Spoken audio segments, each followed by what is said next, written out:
একাগ্রতার সাথে এই পিঁপড়েকে কেন দেখছি। আপনাকে বলি যে আজ এই পিঁপড়েকে দেখে আমি মন্ত্রমুগ্ধ হয়ে গেছি। ওর রূপ বা ওর আকার দেখে নয়, এই পিঁপড়ের প্রচেষ্টা দেখে।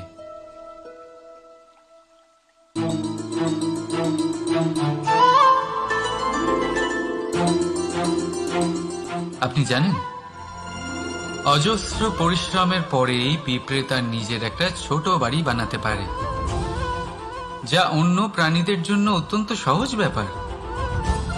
তাই পিঁপড়ের জন্য তার জীবনের সবচেয়ে বড় ঘটনা, সবচেয়ে বড় সাফল্য তার। ভবিষ্যতে এই পিঁপড়ে থাকুক বা না থাকুক, তাদের বানানো বাড়ি বহু বছর অবধি টিকে থাকে।